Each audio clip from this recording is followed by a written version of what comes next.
Hello family, welcome again to my channel, Talking to God with Nonye. My name is Nonye Eze, and today we'll be talking about 3 signs you are blocking God's blessings in your life. 3 signs. Stay tuned.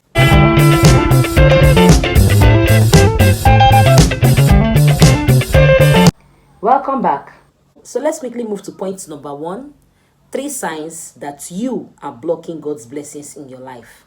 Point number 1, bitterness. This takes us to Matthew chapter 6 verse 15, and I read. Matthew 6:15.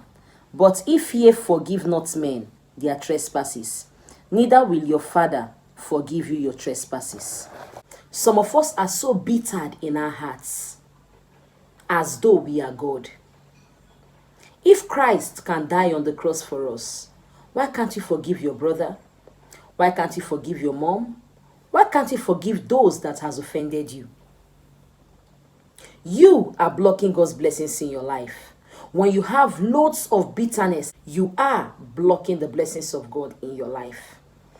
This also takes us to Romans chapter 5 verse 8, and it says, But God commanded his love towards us, in that while we were yet sinners, Christ died for us.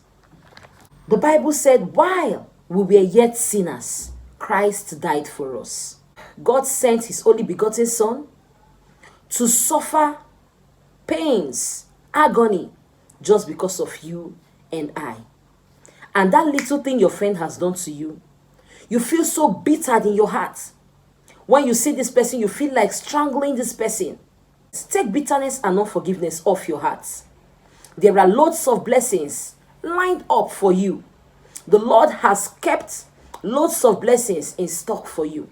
But you are blocking those blessings because of your bitterness and your unforgiven spirits. Let's also look at the book of Mark 11:25, and it says, And when ye stand praying, forgive if you have aught against any, that your Father also which is in heaven may forgive you your trespasses. So you have to forgive so that God can forgive you your trespasses. We sin every day.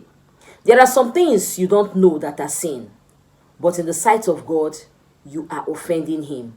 And whenever you call upon him, he forgives you. Why can't you forgive your neighbor? So I beg you this day, take bitterness and unforgiveness away from your hearts, so that God can also forgive you of your trespasses. Point number 2, pride. Some persons are so full of themselves that they see themselves before seeing God.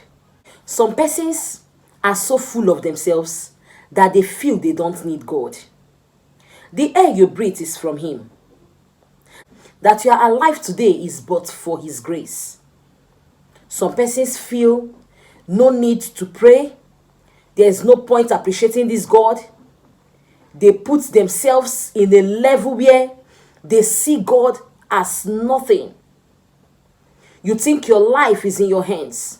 The God we serve can do like this and you are gone. Drop your pride today. Pride comes before a fall. And trust me, you can't be God over your life. Your life is at the tip of God's finger.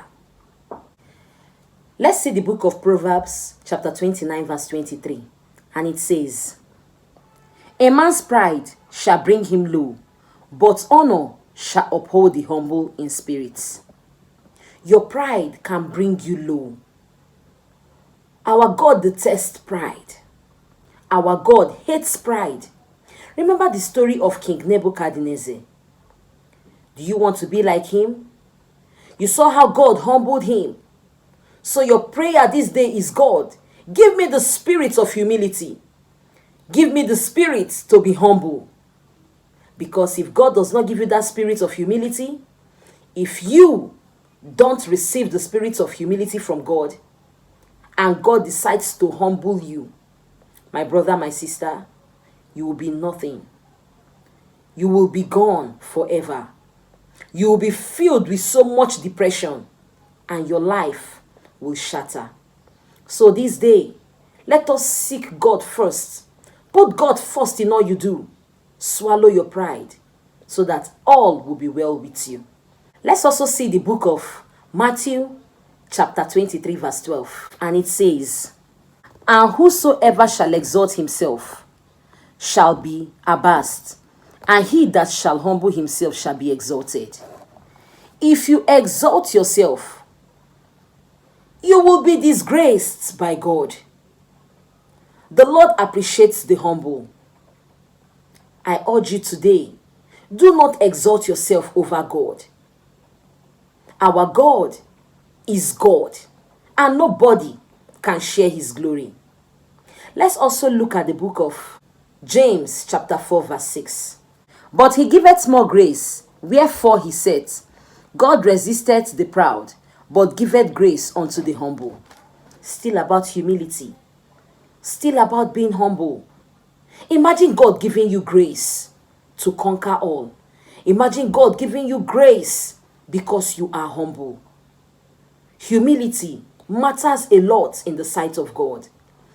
I urge you all, swallow your pride and all will be well with you. Remember the story of King Nebuchadnezzar. God humbled him. So I urge you all, please be humble.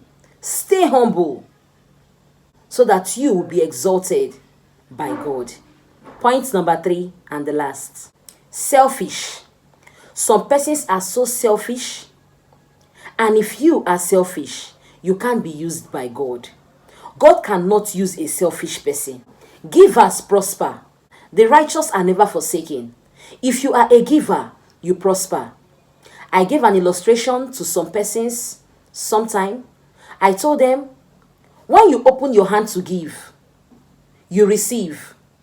Your hands cannot be like this and something gets into it. They are tied. Your hands cannot be tied this way, closed, clipped, and something gets into it. You must open your hand to give, and by so doing, you receive. Some of us are so selfish. Our money does not fall to the ground. Those who are righteous in giving, they are not forsaken, neither will they beg bread. And one thing we don't know as Christians, when you give, God takes care of your needs. When you give to the poor, when you give to the needy, when you give to those that needs it most, when you give from a genuine heart, God takes care of your needs. I tell you, these 3 signs can block your blessings in life: bitterness and unforgiveness, pride, and being selfish. Let go of these 3 things and see yourself moving to greater heights. Free yourself from hate. Free yourself from bitterness. Swallow your pride and learn to give. Then sit and watch God unveil greater things in your life. Thank you so much for listening to me. Are you new to this channel?